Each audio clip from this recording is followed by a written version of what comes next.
Hello. So finally, this is the last video on teaching Chinese martial arts, or I would call it how to teach traditional martial arts. After separating or dividing the class in different groups, what I would do, I'm going to set apart the kids, because I already explained that, and adolescents, and I would go with adults.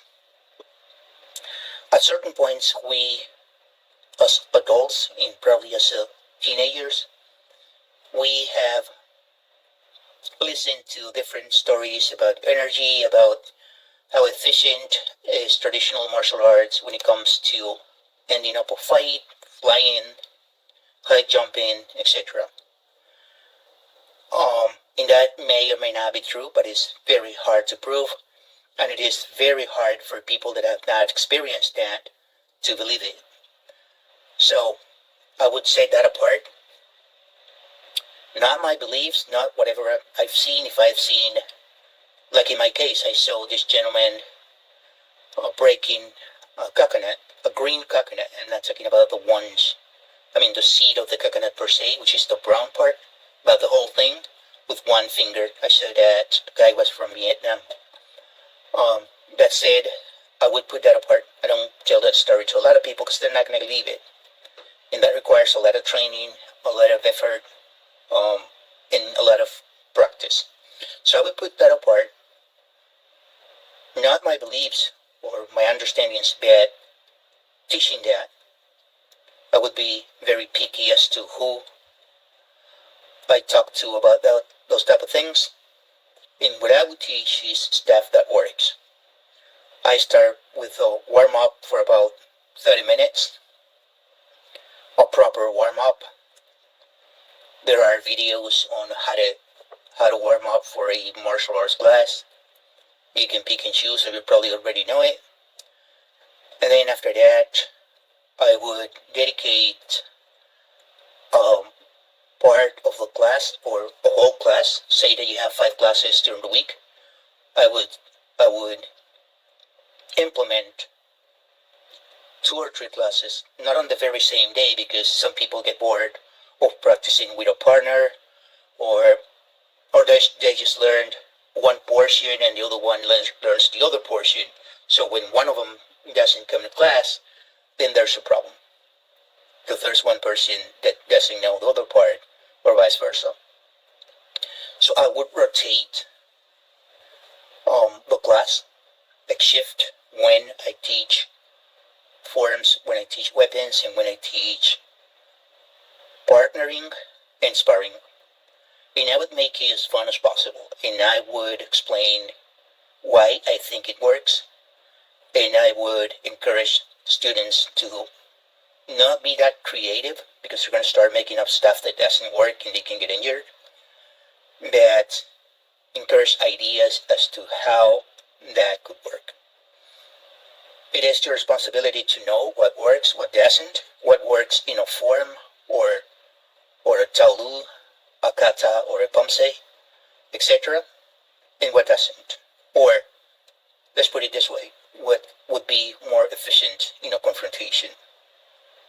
Either it is in a competition, out on the streets, etc. I would put a lot of fantasy out of that.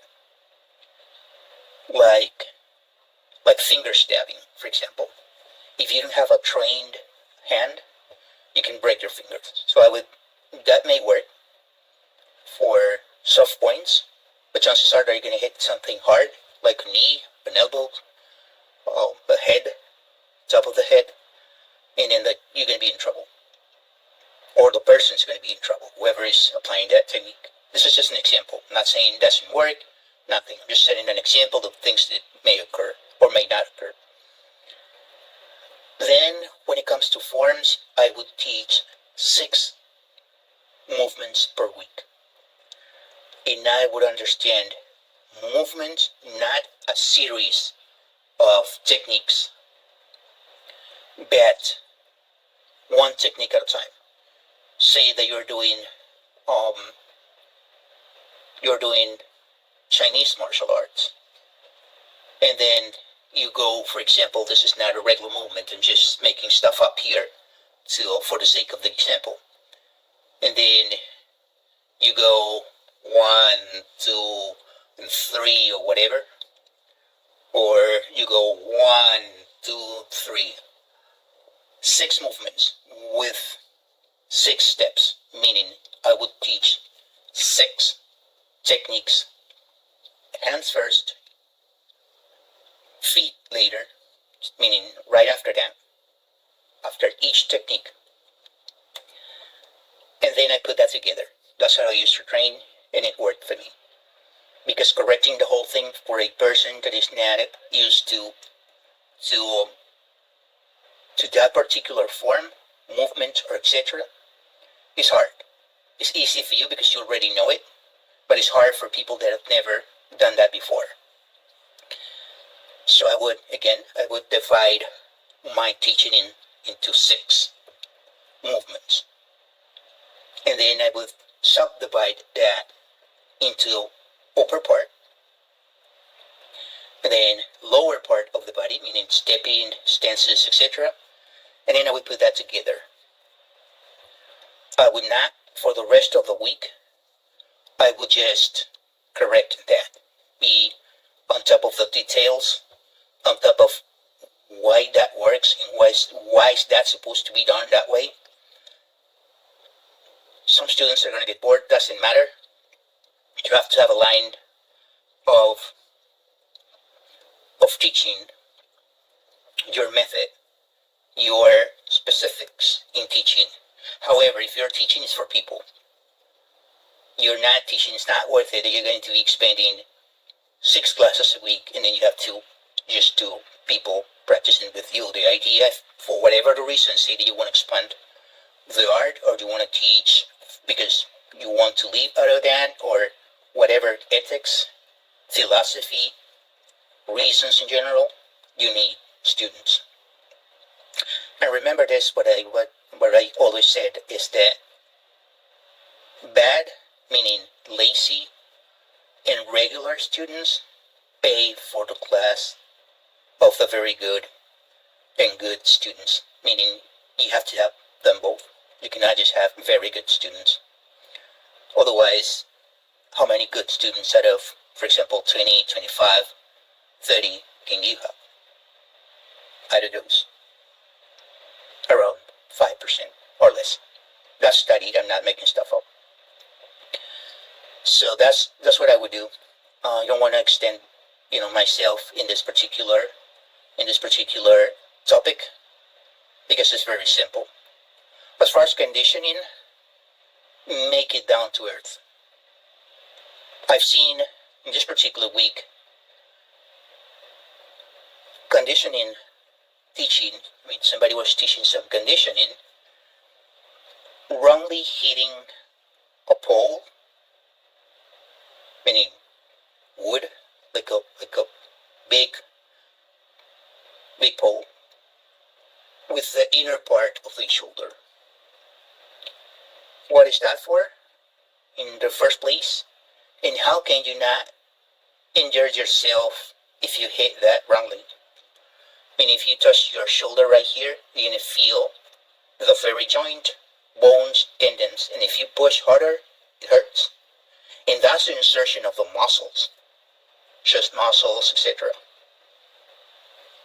So, again, people that are beginners, but they're not stupid. If they see that you're teaching something that is not going to work, that is not going to be of any benefit for the purposes that they originally signed up for martial arts, they eventually going to go. So again, the main thing is being down to earth, pay attention to details, divide the class in groups, involved intermediate and advanced students, and I would not just rely on that. And here's what I would do when I assign a class to intermediate or advanced students. I will have them teaching the group behind, right behind them, as to beginners, people that just recently signed up, etc. Let them do their thing, and then I would get involved in that particular teaching, meaning I would correct what he was doing, and I have that person watching and observing my corrections. I wouldn't have that person doing the thing with them because he's going to get me embarrassed, or chances are that he's going to be embarrassed and he's going to think, well, if you're going to teach this yourself, why are you having me involved in this? And I would, of course, commend the person that was helping me out. But I have a person observing and watching and be there when I'm doing the corrections. And then I will pull the person apart and explain them why I'm correcting that, and tell them, commend and motivate the person to keep on teaching. But let him or her know that this is a better way to do it. And why? In teaching, that's exactly fine, even if he taught whatever thing that is not what he's supposed to. So I will tell him, yeah, that's pretty good. Your effort or something has got to be commended, him being in class or her, etc. But then I would tell him, this is the right way to do it. So next class, and thank you for helping and all of that. Being honest.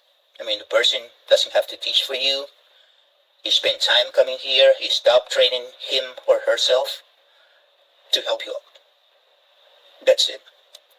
If there's any other topic that you want me to touch regarding teaching, please let me know. But I think this covers pretty much everything. Alright, so I'll see you in the next video. You have a nice day.